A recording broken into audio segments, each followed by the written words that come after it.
Hello, everyone. Welcome to another edition of Science Fridays live stream. My name is Diana. I am your host for tonight and the Experiences Manager for Science Friday. Thank you so much for joining us, no matter where you are joining from. Speaking of which, if you have not let us know where you are from today, you can let us know in the chat. It should be to your right or possibly down below the video right now. We have people joining from North Carolina, Fort Myers, Florida, California, New York, Ohio, New York City, Pittsburgh, Long Island, Connecticut, Pennsylvania, Boston, Montana, all over. So let us know where you are joining us from. If you aren't signed into a YouTube account, by the way, you can do that really quickly and then join us here and in the chat to let us know where you are from, and you can put your questions in there for our special guest for today. By the way, if you don't know us, we like to say that Science Friday is your one-stop shop for all things science news. We're well known for our weekly radio show. It's broadcast every week on, you guessed it, Friday, with host and founder Ira Flato. You can listen live every Friday at 2 p.m. Eastern on your local radio station or by visiting us on sciencefriday.com. That's our website. Basically anytime, but also on Fridays, and look for the listen banner at the top of our page.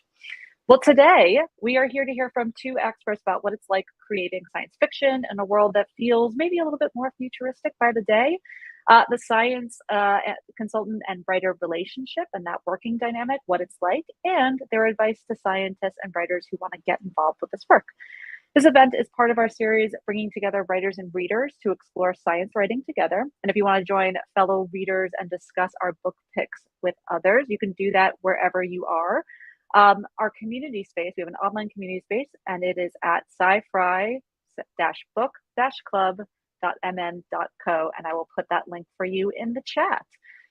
A kind reminder before we get started, by the way, Science Friday is committed to providing a welcoming and harassment-free environment for members of all ethnicities, ages, gender and trans statuses, sexual orientations, physical abilities, national origin, beliefs, and any other dimension of diversity.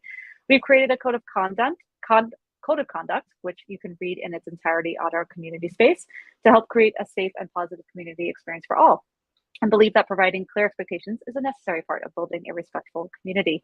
Here are the basics, by the way. We encourage thoughtful questions and comments, but keep your chat messages respectful.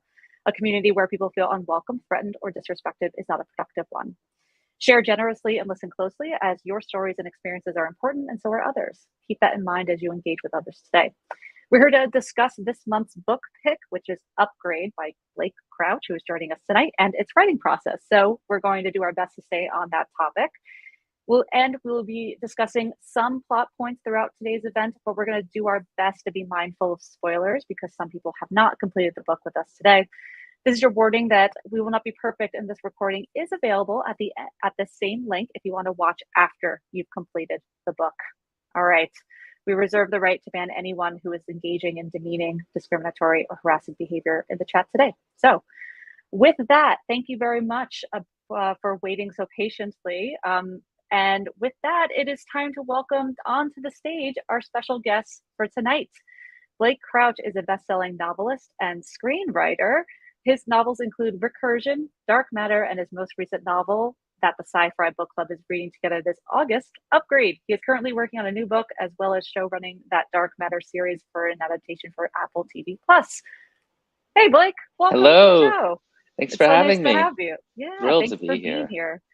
Well, and we are also joined by another special guest, Dr. Michael Wiles, who is Senior Director Emeritus of Technology Evaluation and Development at the Jackson Laboratory, who served as Science Consultant for Upgrade, the book we're going to be talking about tonight. Welcome. Thank you so much for being here, Michael.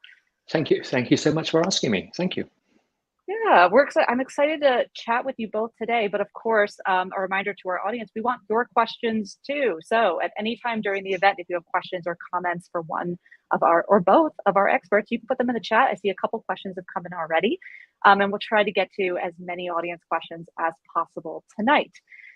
Blake, we're going to start with you though. Can you tell us a little bit about, I gave sort of the very brief elevator pitch of what it is you do, but can you tell us in your own words, what it is that you do and what you're working on now? What I do, so I consider writing novels as sort of my day job. I love it. It's quiet. It's just me and an idea, and usually in my pajamas with coffee at home in Colorado. Mhm. At the moment, I am show running and writing the series adaptation of Dark Matter for Apple Plus, and that's going to keep me here in Chicago for at least probably through the spring. So that's kind of taking up most of my bandwidth at the moment. Nice. How is it in Chicago, by the way? Is it as lovely as it is here in New York now? Did you have a rough summer? It's spectacular here. It's there's the view at the moment from the place where I'm staying, and it's finally the weather broke, and it's just like spectacular. Very nice. Oh, I'm so glad to hear. Michael, can you tell us a little bit about what it is that you do? Well, actually, I'm semi-retired. I'm a scientist, and I used to really like going through passport control when they say, "What do you do?" And I would say, "Genetic engineer, back off." And that's what I've been doing most certainly for the last 10, 15 years. My last work, which I'm still working on, is how to insert large pieces of DNA into the genome, whole genes and things. Mind you, I'm starting to think maybe I should just spend my mornings with coffee and write a novel, in my pajamas. I think that sounds more fun. It does sound like a lot of fun. It does, but that's what I've been doing. I started working on things called zinc fingers and talons and the amazing CRISPR.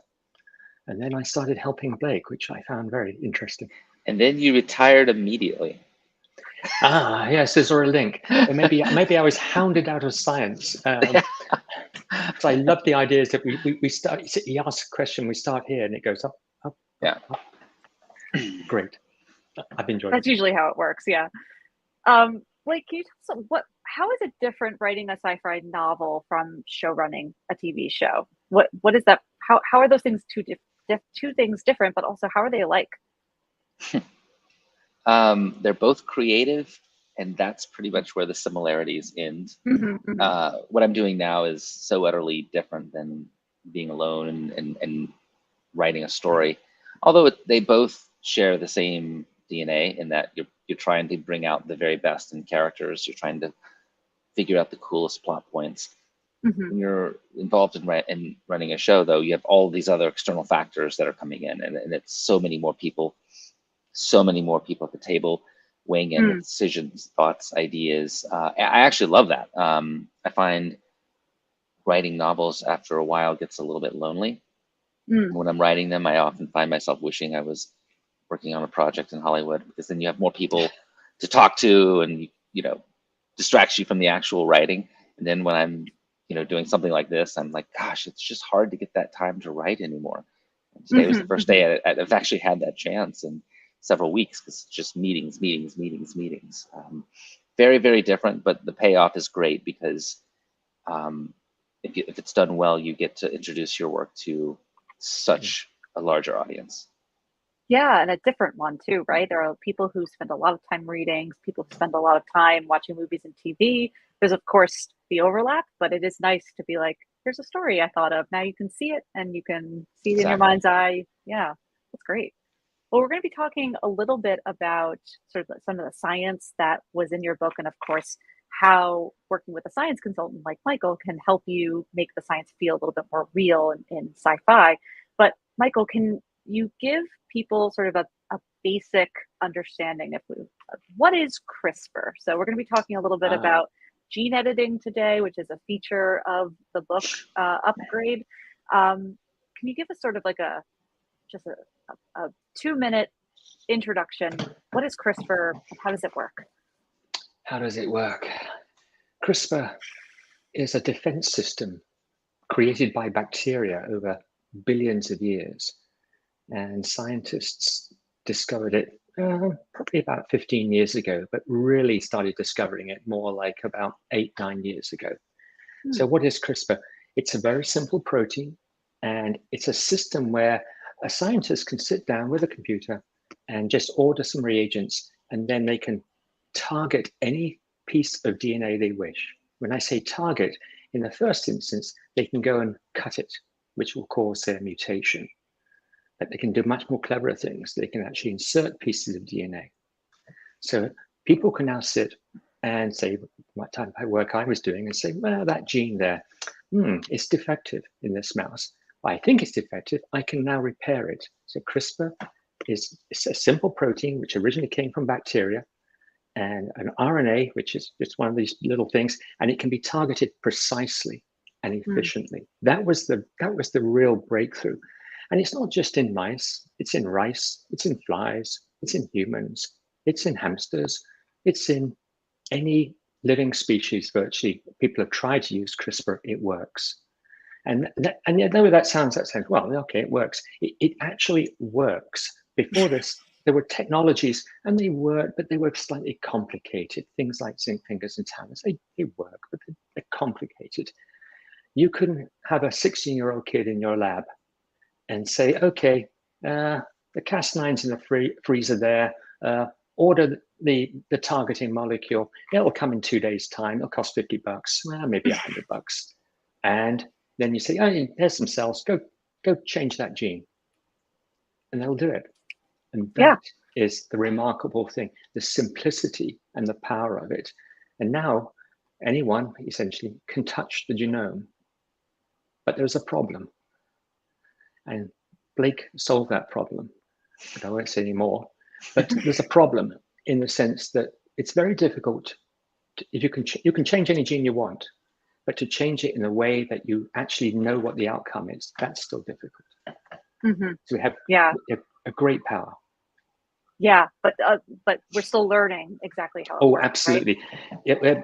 I mean, I can go in and change any piece of DNA, and I can say, well, the gene won't work now because I've damaged it. Or I can insert something and say, well, I think I've repaired it. But if I want to really say, for instance, just say a better human being, that becomes more difficult.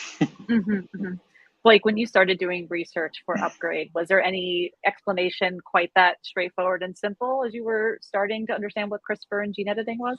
No, when I met with Ira Plato on dark matter in 2016, he told me I should do CRISPR for my next idea, because he was like asking what I was going to work on next, and I thought that's a fantastic idea, and I started looking into it and trying to understand really what it was, and I was like, nope.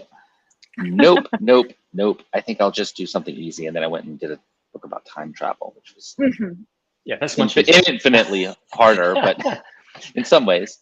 I knew that I would have to read so much before I even approached someone like Michael, just to understand what questions to ask, because one of the hard things with this book was knowing which way to go in. I mean, with gene modification, you could do potentially anything. I mean, build dinosaurs, change plants, change humanity, all these, change the food, change literally anything that has DNA, which is all life. And figuring out, well, out of all of that, what should I actually be writing about? And I had a lot of fits and starts before I finally approached Michael when I felt like I had the wind at my back, and realized, of course, I should be writing about how this incredible technology affects us, and more specifically, how it might affect our longevity as a species.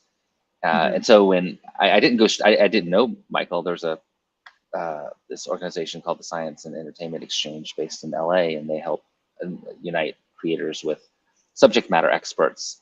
And I wrote to them and I said, hey, I'm writing a book about genetics. Can you put me in touch with someone? And then they got Michael and I together, and immediately I knew it was going to be a pretty cool it was good partnership. That's great. I mean, I just thought it was fantastic when he approached me. I thought, oh, yes, this is fantastic. Now we can go into speculation. Yes. That's right. The logical conclusion. Yes. And I would essentially present what I wanted the plot to be, and I would send Michael pages, and then he'd read them, we'd talk, and I would often find out that I should be thinking even bigger, that this technology in the world I was building, where instead of CRISPR, we have this thing called SIDE, which is far more precise, and we can extrapolate how these genomic modifications might actually express themselves. in living beings. It was a really cool process of going back and forth, and I would send pages. They'd come back with thousands of comments and red lines, way more red lines than I even got from my editors. Little snide remarks, you know, like, you know, change your champagne to Krug champagne. I mean, useful things. That was a very. I took that edit. So speaking of which, Michael, what are your goals as a science consultant? Can you talk me through a little bit of what that's like, and sort of when you go into it, what are your goals? I mean, I should point out this is really the first time I've done this, and so, you know, my goals actually, I felt very strongly that I didn't want to impact Blake's plot line. You know, it would be no good me saying, well, look, you know, you should end like this, or you should bring this in. I really, really wanted to help answer his questions, and then also show an extrapolation. You know, it's like, okay, yeah, I can change one gene here, there. Okay, let's change cascades of genes. So, you know, I really was pushing these type of ideas, but I don't think I mentioned much, you know, on anything to do with the plot line. It would be more like a technical, you know, he would say, oh, I want a DNA sequence or something, you know.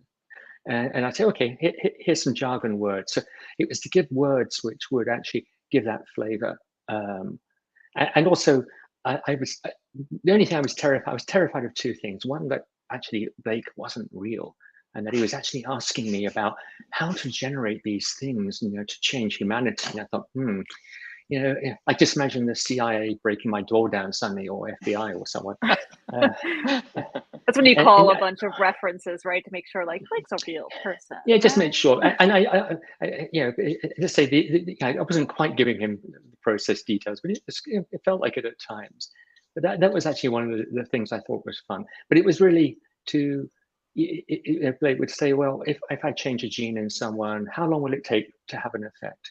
And I really wanted to avoid the Jekyll and Hyde thing, where, you know, the protagonist, you know, injects themselves, falls behind the sofa, and then pops up again, you know, 30 seconds later. A whole new person. Yeah, and I was really pleased with the way you did that. Actually, I enjoyed that.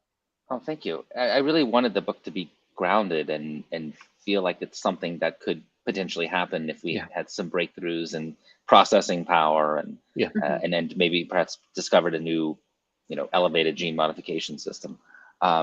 I don't want to name it, but there's a book that came out on the thriller of genetics, and like the protagonist had changed his face with gene therapies, like changed the way it looked. And I had read it, and I had thought at the time, like, if I want to write a book on this topic, I don't want it to be that kind of it. I want it to be something that scientists could read and be like, I mean, yeah, you're stretching a little bit here, but sure, that could maybe happen in 30, 40, 50 years if X, Y, and Z were to happen.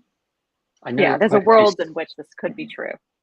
I know quite a few scientist friends of mine going to read it. My PhD supervisor did actually tell me he's buying it, and if he doesn't like it, he wants me to give his money back. So I'm on tenterhooks. we get paid for the attempt. There's no money back. I'll tell him that. Yes. Yeah. So, Blake, can you tell us a little bit about what kind of advice do you give to Michael that's helpful for you as a writer? Do you say, like, I'm a comment person, I like comments in a document, or are you more of a email bulletin kind of person? How do you sort of craft that way of providing feedback back and forth? Well, what really helped me, and I don't know that I could have written this book any other way, and thank God Michael was open to doing it, is I just, when I had the first draft done, I sent the manuscript and I said, please turn on track changes and just go to town. Like, just change things. So we would have spent hours and hours and days and months and years talking through all this stuff. I said, just show me where things are going off, where I am in lockstep and my understanding of these core principles is right. And that just made such a difference. And it really just cut through a lot and let me see in real time what I knew and where I was completely off base. I mean, I enjoyed that. I did actually feel guilty sometimes because I should really point out, I think some of my comments were just little snide ones in the corner saying, yeah, there's no way. Or, you're going into this and you haven't got a hazmat suit on. Ah, come on. And guess what? They got hazmat suits on. They have. Without a spoiler, you can say they're wearing them. Yes. Yeah. That must be the nice part of being a science consultant too. Like, I feel like sometimes you can just be like, I'm just gonna move the science part of this away. I'm gonna consult on, like, yes, the champagne I think is a lovely addition. You're like, if you want a fancy champagne, here's a brand for you. Yep. It's helpful to be knowledgeable in a whole different all kinds of expertise, huh? Hey, best idea always wins for me. I will take great ideas wherever I can find them. I love that. Well, we've got some great questions in the chat, and so I'm going to start turning over some of those questions from I can some see of them. our Exciting attendees. ones. Yeah, I know there's some hard ones, but we're gonna see. We're gonna do our best here. So we've got a question here from Kevin who asks. We're gonna start just a little bit about writing style. So Kevin says, Blake, I find your writing to be almost cinematic. Was that intentional? Do you anticipate? Are you thinking about your novels being turned on, like appearing on screen as you're writing? I really don't. I'm obviously aware that this is something that could happen, and you hope it happens. But I do everything I can when I'm writing a book to just kind of put that all the Hollywood nonsense out of my mind and let the book be the book, because they are truly different forms of art.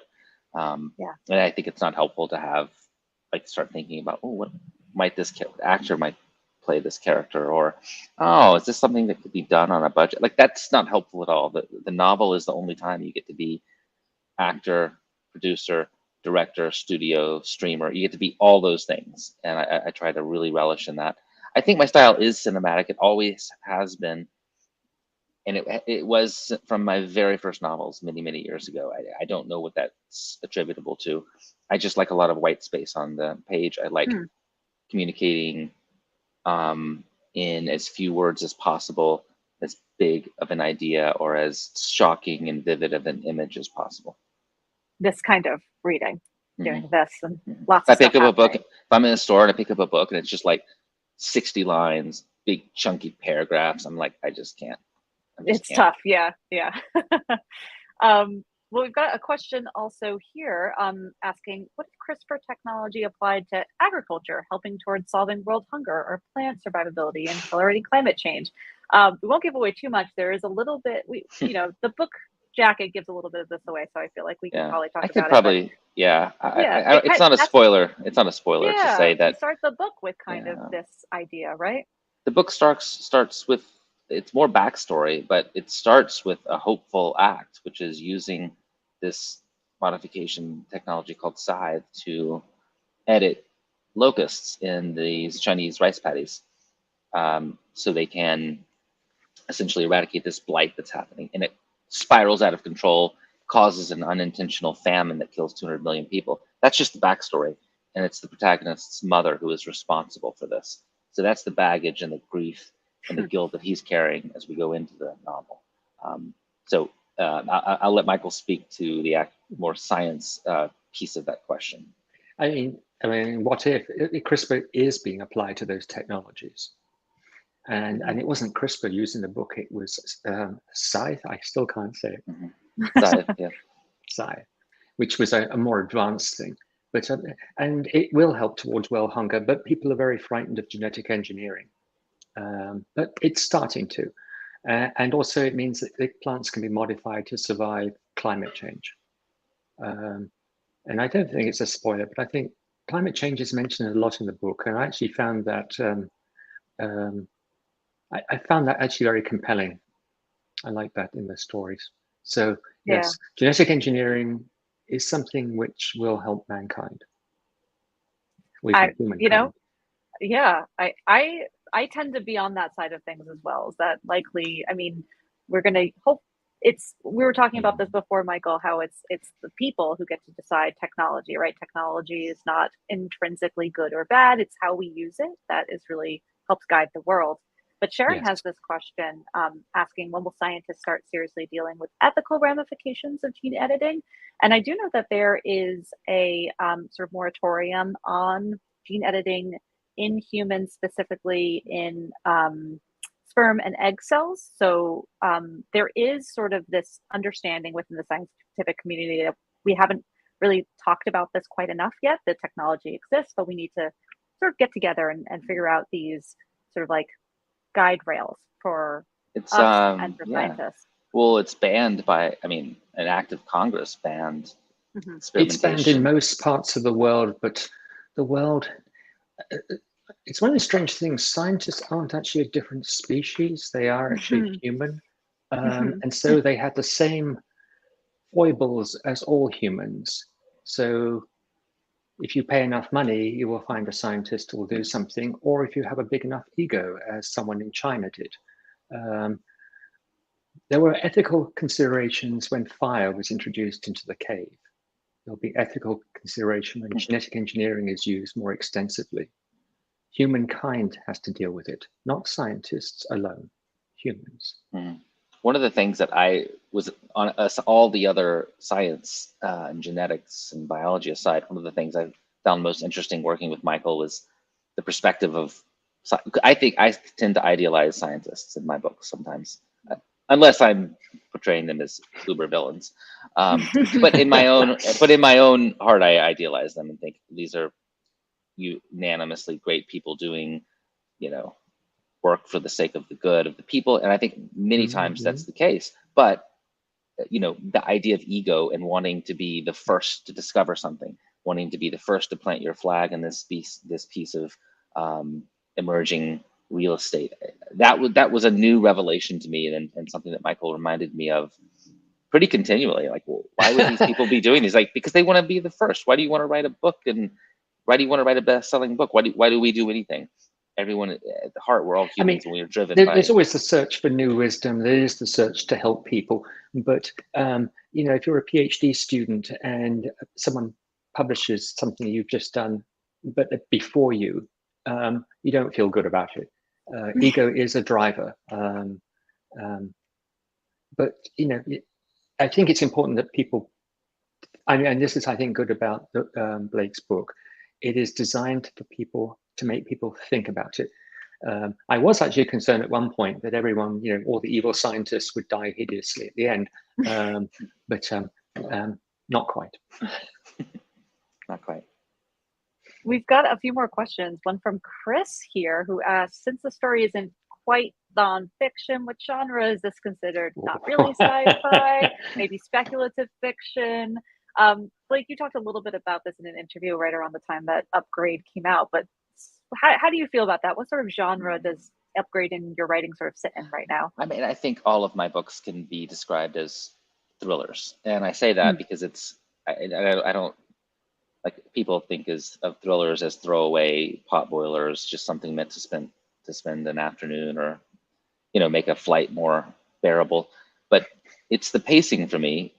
I think that it's a very distracting time to be alive, and my books are competing with the 8,000 shows Netflix just released last year, and all the other streamers are releasing, and all the constant insane news that comes in like an avalanche every single day. I don't think that a book that moves like at the speed of light is necessarily a bad thing. And I love to have, I think my books are honestly philosophical thrillers. I think that's the best way to truly describe them. And I don't know that I would even necessarily call them science fiction, particularly Upgrade anymore. This is not talking about a future better world. This is talking about where we might be heading, which is not a good place. It's almost like a foreshadowing of what might be coming if we don't step up and start being adults as a species. Well, there's a lot of moments actually in your book where the narrator is sort of explaining the science of genetics and gene editing, like sort of to us in a way as the readers. How did you balance those moments for readers so that they could be on the same page with the main character without crossing over into maybe textbook territory where suddenly we're seeing 15 pages of gene editing going, okay, no, we got it. We got it, Logan, yeah. Keep going. It was a very tough line to walk in this book. The other ones, like Dark Matter and Recursion, while those were science based and had a lot of hard science in them, you kind of get the idea of the multiverse and quantum mechanics pretty quickly. You get the idea of the science of time and memory pretty quickly. Genetics is tough. It's really tough to understand what it really means to change our DNA, and how it's so different to change something at the embryonic scale versus to change something in an adult. The expressions are completely different, and the stakes are much bigger in one instance, which could be for an entire species, for an entire generation, than they are in one individual. So it demanded more exposition than I had done before. And I was willing to do it because, and I know that there were some readers out there, I'm sure, who were like, oh, this is just too much science. But honestly, I didn't care, because I think it is so important that we understand what this technology is. I didn't know what CRISPR was in 2016. I'd heard of it, I didn't know what it was. It's like, oh, it's a gene thing. I didn't know what it was. I was actually stopping people in bus queues and telling people. They just looked at me Have you heard strangely. of this? Yeah. So I think it is I think it's a message, and it's information worth sharing. But how to balance it? Just multiple drafts, sending it to people, sending it to trusted friends, letting them tell me when I'm getting carried away with the science, and it's just that it takes 8, 9 drafts to just finally get that right balance of just enough to make sure everyone's up to speed, but not enough to slow the narrative down. Yeah. Michael, were there specific moments in Upgrade or plot points that stand out to you as like particularly well crafted from a scientific point of view, that you were like, that chef's kiss? I mean, scientific craft, I think actually more to do with, there's a fundamental problem with CRISPR, and that is I can change anything, and within certain boundaries, I can add anything to DNA. But how to know what to change and what it will do. And so the way Blake dealt with that, I thought was superb. I just thought that was just, okay, that's it. The way that, it was starting with the mother and then moving on to the children. That's awesome. I liked it. Yeah, I thought the familial relationships were really well crafted. So thank you. They weren't always, and Michael saw some pretty rough drafts of this book that changed dramatically from the first. There was one ending. There was one ending which I really didn't like. It's nice to have different kinds of consultants too, right? Because then you get that perspective from multiple kinds of people who have different backgrounds, and you're like, ooh, maybe this is an ending that I can tweak a little bit, or this is a plot point that I can move in a different direction. So that's awesome. We've got some more great questions in the chat. Alec asks, CRISPR technology is a bit more science and less fiction than time travel or multiverses are at this point in time. How did writing something a little bit more grounded affect your process, and did you prefer it, Blake? I don't know if I preferred it. I found the science. I think the science was utterly fascinating to me, but it doesn't give you necessarily the mind-bending tools in your toolbox that quantum mechanics and, like, I call it memory travel and recursion gave me. Yeah. So the sort of the mind-blowing stuff for me was just writing about this character who is undergoing this extraordinary physical, emotional, and mental change, and tracking that page to page. That was probably the hardest thing I've ever done. I don't know if I preferred it, but I don't know that I prefer the writing of any of my books. Writing is really, really hard. And this one was harder than the others. I'm sorry, it was probably my fault. I kept just, he would just say, look, I want my guy to be, even better. And I'm like, oh, God, how can I do this? And then I would give him little boundaries, So, but it's actually interesting, because I think of some of the science fiction writers of the Victorian times when they write, about what the steam engine's going to do or flying machines will do. And I kept thinking about how, this will, in 50 years' time, read this book again. It'd be an interesting ride. You talked a little bit about this, Michael, but we have a question here. At what point does a science consultant become a co-author? So when he pays me. That's the moment. Yeah. But you made that pretty clear that earlier when we were talking that, you felt like your job was to make sure that the science Absolutely. felt real but the plot and the story is Blake's. Can you talk a little bit more about that? I mean, I was still very excited, when I was approached by Blake. And so the payment to me is one bottle of Krug champagne, which is a little joke we kept having, and which has been very good, and the enjoyment of actually watching this process, and also trying to answer the questions in a way which would not constrain the plot. So I I'm an author on lots of research papers if people want to look up, and I think even on a few books. Not so exciting though. When does a consultant become a co-author? I don't know. What do you think, Blake? I would guess when the consultant is also bringing a big piece of what the characters are and the plot and breaking character. I will say, Michael, this experience, and I think it had to be this way with this book because the science was just so. I've had amazing subject matter experts. Dr. Clifford Johnson, who teaches astrophysics at USC, is consulting with me on. He consulted on dark matter and is consulting on the TV show.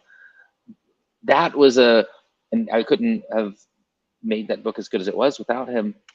That was a lighter touch. It was in certain moments of the book. The science of genetics it's almost on every page of this book, and it just needed this like rigorous eye, because it's very easy. I felt constantly like this book, I had my arms around it, and then the concepts would become fuzzy and start to spiral out of my reach. And Michael just helped me, nope, it's this, guide me back into, this is where the science is leading you. This is where you can take it based on what you've told me this plot is and these characters are wanting to do.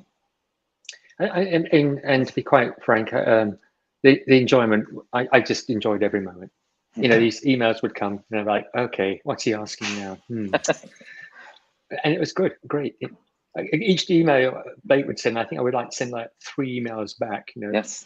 gradually getting smaller and smaller. Also this and one more thing. Yeah.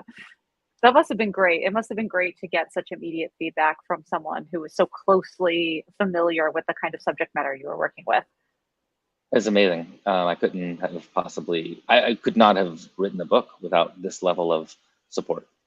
Thank you. As I said, I enjoyed every moment. I really did. We've got another question here from Brandon, who asked, do you think the ability and access to gene editing will be as easy as editing a website or software? Are we almost there, Michael? Or what is sort of holding us back from that? Oh, yes, as long as you be equivalent of a 3-year-old with a word processor.